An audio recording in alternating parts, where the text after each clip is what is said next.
This is SEC 110. We're going to talk about how to discover and protect sensitive data virtually anywhere. And thank you for joining us today. And let's just go ahead and get started. My name is Scott Ellis. I'm a product manager on our cloud security and privacy team. And what we're going to cover today is we're going to give a quick intro about protecting sensitive data, kind of what sensitive data is, and just some basic principles around protecting it.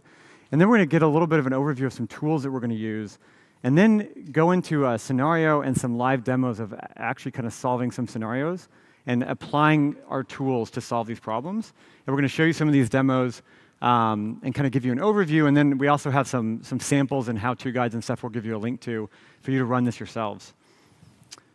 So to get started, when we talk about sensitive data, the security and privacy of the sensitive data is a top priority. We take it very seriously at Google and at Google Cloud, but we hear it from our customers as well that it's just a big concern, knowing what it is, knowing where it is, and managing it properly. And when we think about protecting sensitive data, just to kind of highlight like the main goals that you're looking for here is really fundamentally using that data properly. You might refer to this as something like least privilege or need to know, which is how do I get the minimum amount of data that I need to do a particular business process? And also, is this a good business process? Is this something I should be doing? Just making sure you're kind of managing that data. And that's a good policy to have. But the second goal is really, how do you be accountable for that? In other words, you have a policy. How do I actually demonstrate that the company's following this policy? We have checks and balances. We have tools in place. We have reports and monitoring we can generate to show that we're accountable. And again, demonstrate that proper use. And maybe it's monitoring. Maybe it's auditing, and also plans in place to kind of remediate things. And as you're doing that, you want to maintain that strong governance as your business grows, as your data grows, and do that with a minimal hindrance to your employees, to your development, to your business, and your service to users. So those are kind of the primary goals and some kind of underlying ways we want to do it. When we think about ensuring this kind of data protection or kind of governance across data, you have to think about the whole data lifecycle. And just at a high level, that's really where you're collecting data, where you're storing it, where you're processing this data. Maybe you're using it for analytics or sharing it with other people. And I'm going to highlight one thing here is you also want to address areas where you might be inadvertently collecting sensitive data, something where you don't expect it to be there, but it still shows up, and that's something that still you have to look out for. And we're going to highlight an example of that in our demos. And what we're going to do is we're going to walk through a scenario. So imagine you're a company, you manage a lot of customer orders, you've got customer transactions and customer support that you provide. And your goal is you want to build some sort of new analytics or some machine learning model to provide really good customer support. And we're going to kind of walk through a scenario of this company, and we want to kind of accomplish three main things today. So first is, can I do a scan to discover and audit kind of where my sensitive data is in our cloud project? Then we're going to look at how we can apply some real-time redaction to kind of remediate some unexpected sensitive data that we've collected. And lastly, we're going to kind of deep dive and look at de-identification and risk analysis, really looking at data and preparing it to share with an internal team or an external team who might be doing some analytics or as a partner providing some additional insights to your data. We're going to kind of walk through these scenarios and show this kind of in action. But before we do that, what we want to do is cover some of the tools that we're going to talk about today. So one of the primary tools we're going to talk about is the Cloud Data Loss Prevention, or DLP API. That's one of the primary things we're going to cover. We'll go in a little bit more depth. But other tools that we're going to mention, some you may be familiar with, some you may not be. So we'll just kind of get a quick overview here. So we're going to talk a little bit about Google Cloud Storage, sometimes called GCS, which is a, sorry about that. Oh, can you switch back to the slides? Talking about Google Cloud Storage, which is kind of an enterprise object storage. We're going to talk a little bit about BigQuery, which is a fully managed data warehouse and kind of analytics system for any scale, really, but small to large scale. Kind of under workflow management, we're going to talk about a tool called Dataflow, which is a kind of stream and batch processing workflow that you can do a lot of transformations or ETL-type workloads on. And we're going to use a visualization tool called Cloud Data Studio. So all of these tools are available for you. We're going to just reference them, and so we just want to give a quick overview. But let's dive a little bit deeper on cloud data loss prevention. So this is a suite of tools that really helps you control and take charge of your data. We've built it for cloud and kind of hybrid use cases. It's primarily offered through G Suite, as well as our cloud platform, We're not going to cover a lot of the G Suite stuff today, but this is really something that is a tool to help protect and discover and protect sensitive data in applications like Gmail and Drive. We're going to focus a little bit more on the API today, which really allows you to protect sensitive data on Google Cloud Platform. And because it has some streaming methods, you can really apply it to data anywhere. And we're going to show a couple examples of that. So the main capabilities of our API, we've kind of broken it down into three groups here. The first one is really discovery and classification of data. The second one is to perform different types of what we call de-identification transforms. This is things like simple redaction, masking, and more advanced things like format-preserving encryption, tokenization, pseudonymization, and things like that. And the third is what we call re-identification risk analysis. This is some additional tools to look at your data and do some statistical analysis of it to understand if it has additional risk of re-identification. And we're going to cover some of the tools like canonymity and L-diversity and some other things that it does. Today, we're going to focus on canonymity and show you an example of how to apply that. So when we talk about discovery and classification, what we mean is effectively looking at data that you don't know what's in there, applying some of our built-in classifiers. We have over 90 of them today. And this includes things like personally identifiable information, PII like names, location, dates. We have global types that kind of apply anywhere, like credit card numbers, as well as some country-specific identifiers. You can also define your own. So this, again, is maybe you have an internal customer ID, a patient medical record number, something that's not really well-defined in the industry. You can define that yourself using custom dictionary, custom pattern-based things like regex. And we've also enhanced that with some custom detection rules that allow you to apply some kind of boosting or looking at the context around the finding. But again, the whole main purpose here is looking at data you don't know what's in there and trying to come out with kind of discovering and classifying sensitive bits that are there. When we talk about de-identification, and we have a little animation showing some examples here, we're really talking about kind of easy-to-use transformations, handling both structured and unstructured data. What we're showing in this animation is we've got 3 columns of data, really, or 4 columns of data, 3 of which are structured. If you imagine just sort of the first, second, and third column has an identifier, has a job title, has a phone number, and we're applying some different techniques to mask those. On the job title, we're doing a kind of generalization. And on the last one, it's a little bit of a different column. It's a comment field. We can't really apply a transformation to that whole column other than maybe redaction. So what we really have to do there is apply a combination of that discovery and classification to look for the things we care about, and then apply some sort of transformation. So if you see here with the email address or the phone number, we're actually hunting inside the comment field and then applying a transformation there. And we also can do this on text files, again, kind of a blob of text, if you will, or like a tabular structure, as well as on images. When we talk about re-identification risk analysis, that kind of third category, I'll just show an example here that might kind of explain it, and then we're going to go in a little bit more in depth and kind of show it in use. Imagine you had this table where you've stripped out user ID, you've stripped out what's commonly known kind of types of PII, but you're left with something like job title and just some metric that you want to protect. You don't want people to know, who that metric's associated with effectively. Well, if you look at this table, job title is generally pretty, not too sensitive. But what we're really looking at here is there's kind of a distribution of job titles, even in just these 5 records. We have 4 software engineers, and we have 1 CEO of Google. And it's a very unique one in our data set, but also anyone who sees that job title is probably going to know who that is. And they've now learned what their metric is if this was published alongside other data. And so really when we talk about something like canonymity or some of these re-identification risk analysis tools, we're trying to look at some of these high-risk outliers, identify them, and then figure out how to deal with them. And we'll show a little bit more of that later. So when we think of applying these tools, we're really thinking of how do we gain more intelligence about your sensitive data. Again, maybe you have a lot of data in a cloud project, applying our API, the DLP API, to basically scan that data, highlight where you have sensitive data, do some additional analytics. You can write the findings directly to BigQuery and run a lot of analytics in BigQuery, or visualize something like an audit report in something like Data Studio. And we're going to walk through this in the demo and show you how to build an audit report. The other thing, again, you'd use is to do things like to de-identify this data. Maybe it's structured data or unstructured data, to go in and apply some sort of remediation or risk reduction. Great. So now we're going to go and we're going to kind of show this in action. Just as a reminder, though, this is what we're going to cover. We have kind of this scenario. We're going to go through and we're going to basically create a scan to try to discover where our sensitive data exists in our cloud project. We're then going to go through and do a real-time redaction and kind of apply how you might remediate some unexpected collection with that. And then dive a little bit deeper and do into de-identification and risk analysis and show how that can be applied to in kind of a practical scenario to a real data set. And again, we're going to try to provide as many of these samples as we can.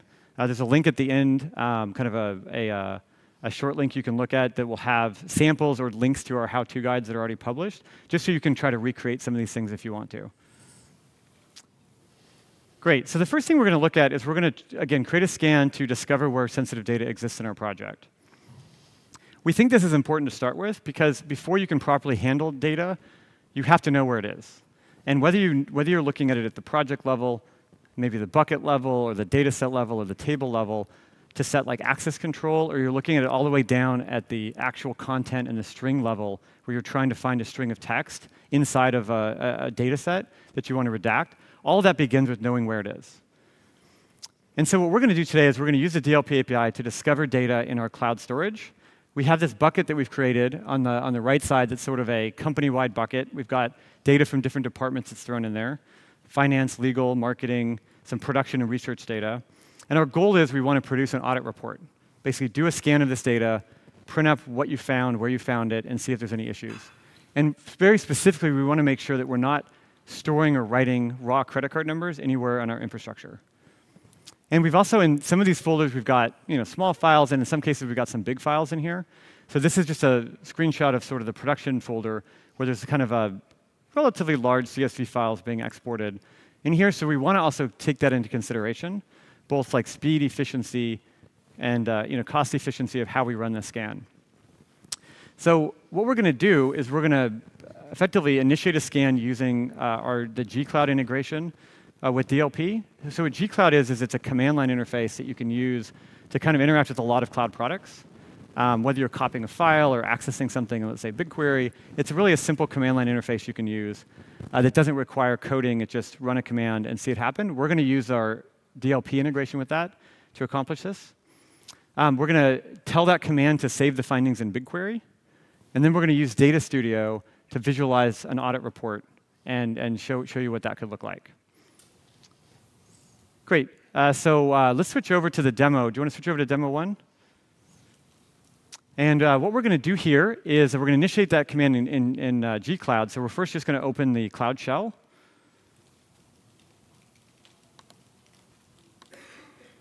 And again, we're going to kind of walk through all the steps here. This is running in Cloud Shell, which is a simple way to get a command prompt just by logging into our Cloud Console. You could obviously run this on your own VM or your own local machine if you have G-Cloud installed. And so first what we're going to do is we're going to list out all the jobs. So we're going to look at a relatively simple command that just says, hey, to DLP, go list all the jobs that I have for this project. And as you see, we've created a couple jobs here, very simple jobs looking for a couple things that we're going to look for. And then we're going to let's create a new job. And I'll talk through this command for 1 second. Again, it's a relatively simple command line, but still pretty powerful. What we're specifying here is we're going to scan our cloud storage. We put in what's called a URL or URI for the cloud storage bucket. We've specified that we want to write the output to a BigQuery table that we manage, which is in this case is in a certain data set, and the table's called results1. We said we're going to look for phone number, email address, credit card number, and something called GCP credentials, which I'll explain in a little bit what that is. And we're going to do a very fast limited scan. We didn't want to scan everything exhaustively. We just want to do a very fast limit scan. So go ahead and run this command. So by issuing this command, it's going to respond back with a, hey, I created the job. Here's some details about it. So if you go ahead and go back and do the list jobs command, we'll see now that we should have a third job showing up there that's currently running. So again, it's that simple. Just create a command like that, and we're already scanning an entire cloud storage bucket. Next, we're going to jump over to Data Studio. We've created a little relatively simple audit report. And what we've done here with this audit report is we've basically just created a couple charts and graphs. But fundamentally, what we're doing is we're reading from that BigQuery table that the DLP creates. It basically takes all that scanning and the findings and creates a structured database. And then we've just shown that here. So in this left side here, we're showing a kind of a simple listing of the files and count of what was found there. On the right side, again, we looked for 4 different types, and we just show a count of the 4 different types that we found. Phone number and email was the most prevalent. We've got a little bit of a warning. It might be hard to see, but that kind of red, pink credit cards up there is a highlight that we found something of that particular type. And let's go ahead and drill down. We're going to limit it to just one of the jobs that we ran here. And then we'll drill down once it loads and look at just credit cards. So we're limiting it to just one of the jobs here. And what this does is we basically said, now just show us the files that have credit card numbers. And we see that we have one file here that looks like a copy of our chat transcripts. It looks like there was some raw credit card numbers in there. And so that's something we're going to investigate next. But before we do that, let's go ahead and jump over and just look at another type, the GCP credentials. So this isn't necessarily a type of PII or personally identifiable information. What this is it's a detector for kind of GCP service accounts. So if you create a service account, save it as like a JSON file to use. This looks like somebody created one of these service accounts and uploaded it to one of our cloud storage buckets. And that may be of a concern. If a lot of people have access to that, and that has access to your resources, your data, that's something you want to be aware of. And so you want to make sure that that is properly protected or removed from cloud storage. So that's just another example of things that the API can look for. Great. So I think let's jump back to the slides. And we walk through the gcloud command here. And again, so what did we look for? Before we accomplished our goal, we created an audit report. This report looks like we found several files that have PII, one of which contained raw credit card numbers, which is something we really wanted to make sure we didn't have. And we also found what looks like maybe a production GCP service account kind of JSON file. Now, before we move on to the next step, we want to dive a little deeper into the technical details of what the API would have looked like. So again, we used the gcloud command, but let's look at what that API call might have looked like if you were to just do a direct API call, or if you're using a particular client library or a different language, kind of more the details here. So what we're showing here is a JSON representation of like the REST API call. And what we're doing here is, if you kind of remember from the gcloud command, we're going to go through what that API call would kind of look like. So first, we would specify where we want to scan. In this case, it's a cloud storage bucket. Maybe we're going to put some limits and sampling on it. So pick some settings on how to do that. Specify what to look for. I put a couple different types in here just to show the different ones we have. But essentially, you just put the name of the type, and that's going to trigger our detector to run. So in this case, credit card number, social security number, and a few others. And then what action you want to take after the job is done. In this case, we just want to write out detailed findings into BigQuery. So that's a simple API call. Again, you could do all that in the gcloud as well. So next, we're going to look at kind of how do we remediate that chat file that we found, or like what caused that? How could we prevent it from happening again? And we're going to try to apply some real-time redaction to remediate this. So if we dive into one of these chat transcripts, I just put a sample of it here. What we see is that it looks like there's information in there that we didn't need to collect. And so we're going to try to figure out what that is and how we might remediate it. And in some cases, you might call that data minimization, kind of a term of make sure you're only collecting the minimum amount of data that you need. And in this case, it wasn't intended to collect this information, but we definitely didn't need it, and we did collect it. So what we're going to look at here is, in the chat session, as you see, the agent asked for the last 4 digits of a social, and the customer gave the full social. Later on, he said something about a card, and it looks like we got a full credit card number. So these are things we didn't want. And we really didn't want the agent to see it in the first place, and we definitely don't want to save it, persist it, and have to manage that data. So what we're going to do is we're going to feed these chat messages into our content methods of our API, which is kind of a streaming real-time method. And we're going to de-identify them by masking or redacting the information that we don't need and produce sort of a cleaner chat message. And that's what we're going to show to the agent, and that's what we're going to persist in our system. So let's go ahead and switch over to the demo 1 again.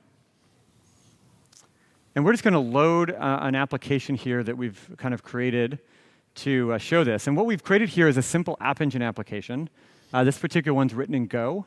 We'll send a link to some of the Go code at the end of the talk. And what we're showing here is on the left side, we've got a box where we can type things in. And on the right side, we're going to show what that would look like after it's been processed by our API in real time. So let's go ahead and load the sample chat. And what we see here on the left is as that kind of information is typed in, on the right side is how we're applying a policy here. And in this case, we've decided to apply a policy that will mask everything but the last 4 digits of social security numbers and fully redact other things like credit card numbers. So something that simple, again, as you're typing, we can apply that policy. And you have full control over what that policy looks like, what you look for, and things like that. And good. I think let's switch back over to the slides. Great. So that's kind of applying it in real time. So you imagine you can build that directly into your chat, support app, feedback app, things like that that might be collecting data where you don't expect it to have this certain sensitive data in there. And like we did before, let's just dive a little into the details of what that might look like on the API side. So again, we're going to look at an API call here. And in this case, we're not scanning cloud storage. So we didn't give it like a bucket to scan, but instead, we actually stream the data in. So here's an example of just streaming a string of text in. We've asked it to look for social security numbers and apply a masking transform. And then for other things like credit card number, just simply redact. So again, this is showing a little bit of what that like transform or de-identification policy might look like, or the de-identification config. And we applied this to something that we built, just as a little simple app, like an app engine example. But if you think about it, it's in real time. So as you have data in other systems, or you have third-party data that has APIs where you can use this data, you can also build this into other systems.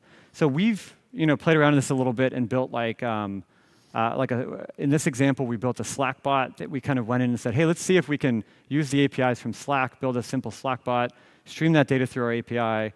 And we set up this demo chat room, and we kind of put some information in there and then ran a command and said, what's there? So in this case, you can see you can build it into third parties. You can kind of use it on data virtually anywhere, whether it's a real-time case like this or data that you just manage that's off GCP or in some system that you control.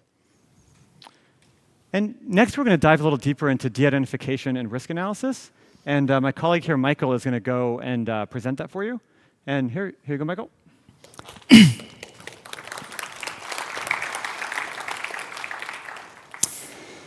Thanks, Scott. So my name is Michael Daub. I'm a software engineer working on Cloud DLP.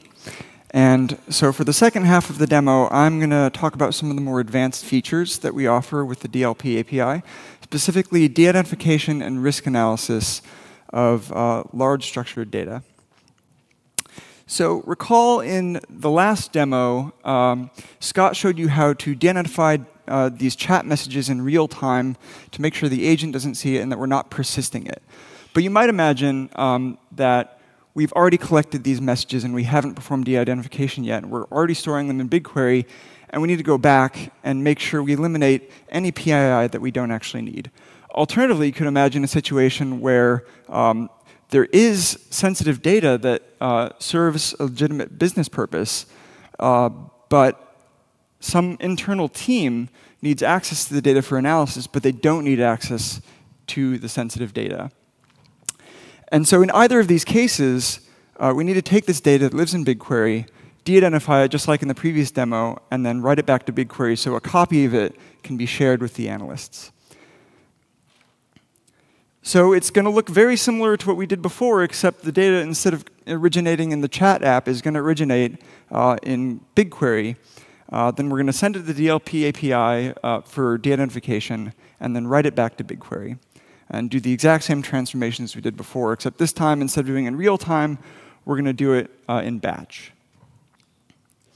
And so we're going to use Cloud Dataflow to orchestrate the workflow that reads the data from BigQuery, calls the DLP API, and then writes it back to BigQuery.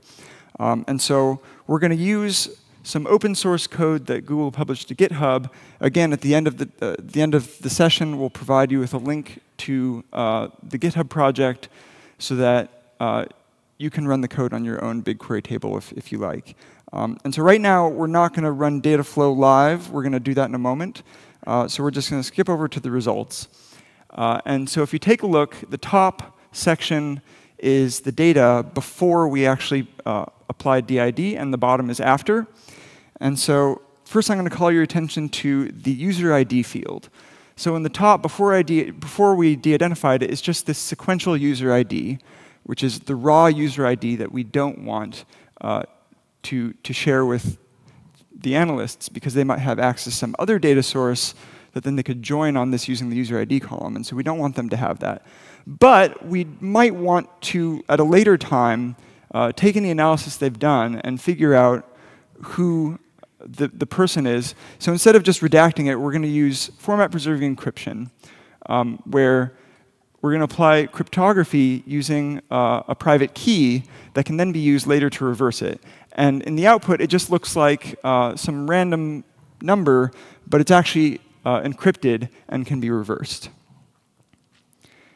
And then in the chat messages, we're going to scan for, in this case, the customer service agent names, as well as social security numbers and some of the other PII, and then just replace them with the type of PI that was found, so that the analysts will know what type of PI is missing, but not the actual sensitive contents. And so the technical details, it's the exact same API request that Scott showed before. I'm just going to highlight some call your attention to some other parts of it. Just like before, we are going to list some built-in system-defined info types that are available to everybody. But you can imagine that you wouldn't expect the DLP API to know about specific types that are only going to exist in your data set because they're specific to your business. For example, the custom case number in this case is just going to be 2 uppercase letters followed by 6 digits. So using our custom regex detector, you can actually define your own type. And then for the custom agent name, we just provide a list of all the customer service agents that are employed by the company in a dictionary that lives in a file in Google Cloud Storage. And then if you just provide that, the API will look up the dictionary and then search for those custom agent names in the data. And then in terms of the de-identification config, so for the user ID, here we've just defined the format preserving encryption with the provided key to encrypt those user IDs and then redact everything else, replace it with the name of the info type. So now suppose that you're not sharing with an internal team, you actually need to share it with some external marketing firm to perform further analysis. In this case, we need to take a bit more care because we're sharing it with a team that might be a little less trusted than an internal team. And so we've already taken the obvious steps of redacting what are called direct identifiers, things that will always obviously identify a user, like user ID, social security number, and so forth. But since we want to take a bit more care, what else do we have to worry about? So there's this concept called quasi-identifiers, which are identifiers that may not directly identify somebody. If you recall the example Scott gave earlier of job title, for the most part, job title won't directly identify somebody, but CEO of Google certainly would. In this case, we're actually going to look at zip code and age, which any particular zip code and any particular age, there are probably going to be multiple people in your data set for a given zip code or age. But actually, quasi-identifiers can be identifying when taken together. A specific combination of zip code and age might uniquely identify a user, just because the zip code might have a low population and the age might be a demographic with very low population as well. And so in this sample data set, observe that there might be 5 people of this zip code, and maybe there are more that we're not showing, but there could be one person whose age is 81, and that person would be highly identifying. And so we want to make sure that we're not sharing this with the marketing firm because they might have access to public data sets that contain these demographic features, or they might have their own internal data sets, and we want to stop them from joining any other data sets on this one or doing any other kind of thing that would expose the user's personal data. So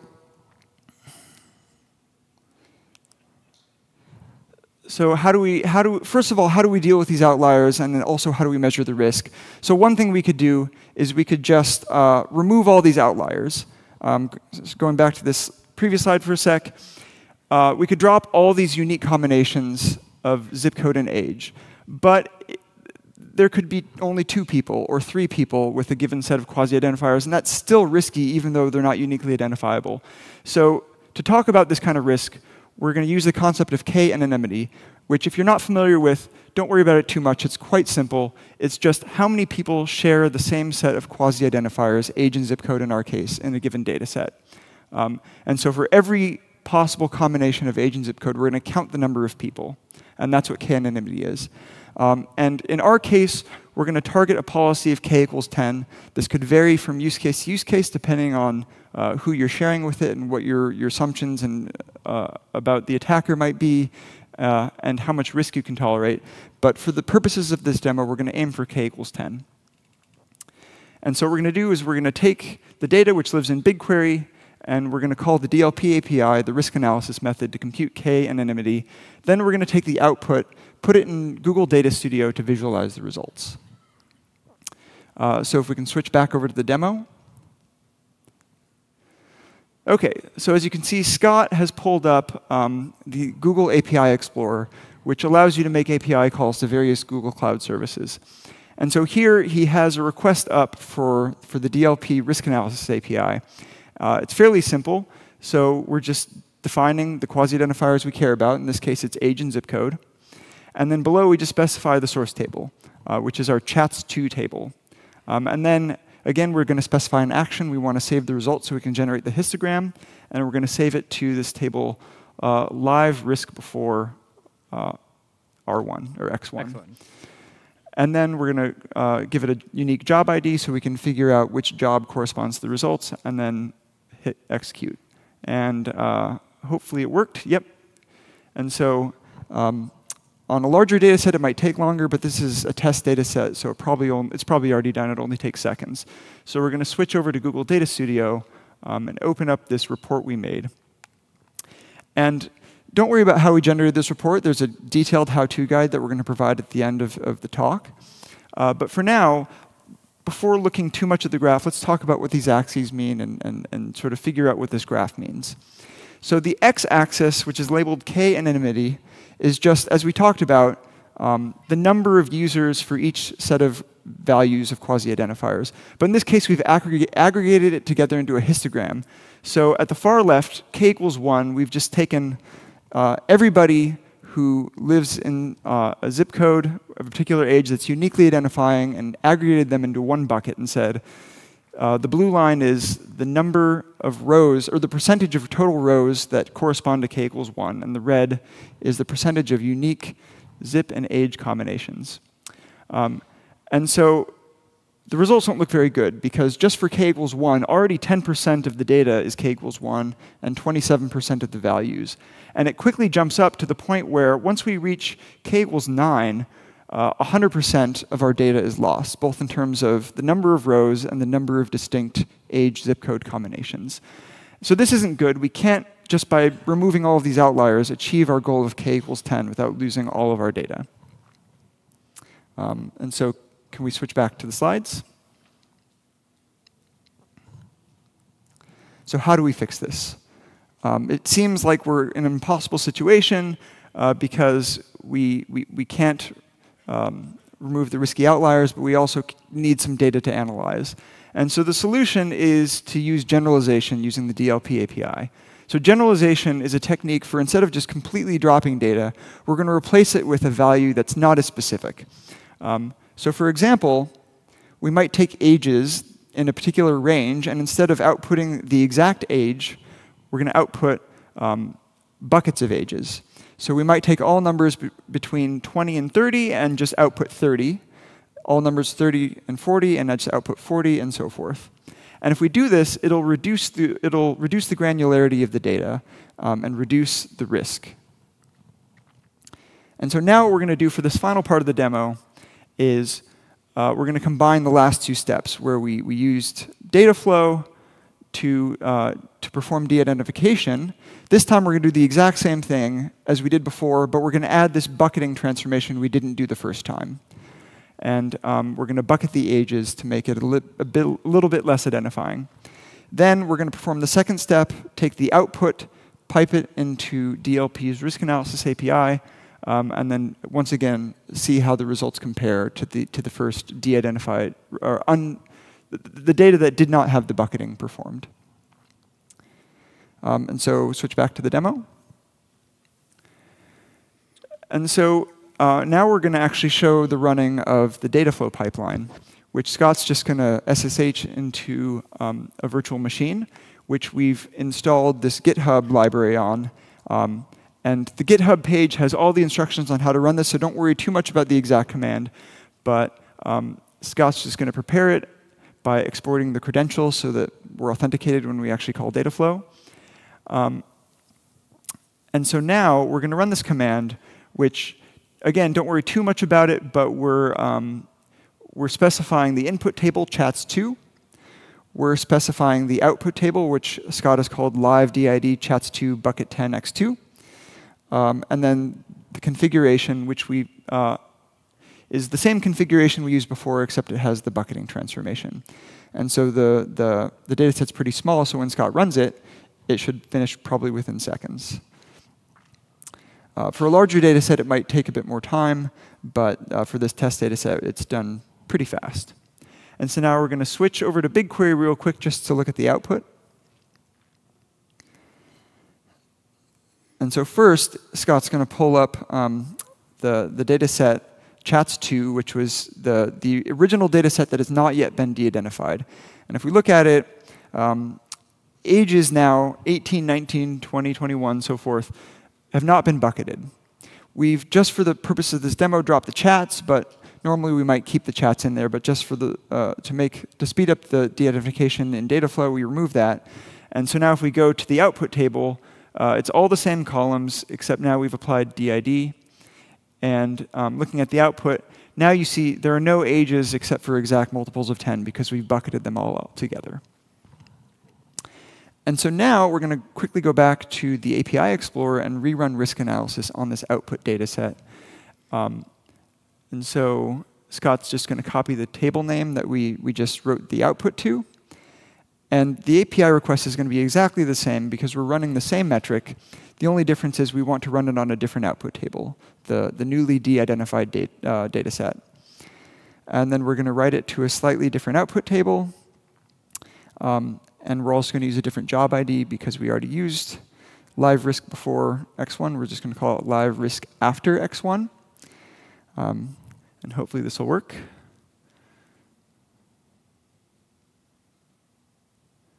All right, good. So now if we switch back to Data Studio, we're going to take the exact same chart we prepared before, but we're just going to change the data source to the new table that we wrote the output of risk analysis to. So if Scott's just going to click Edit and then change the data source from the original data set to the one we just created. And once that's done, the graph will be updated, and we're going to see what the results of applying this bucketing was on the risk.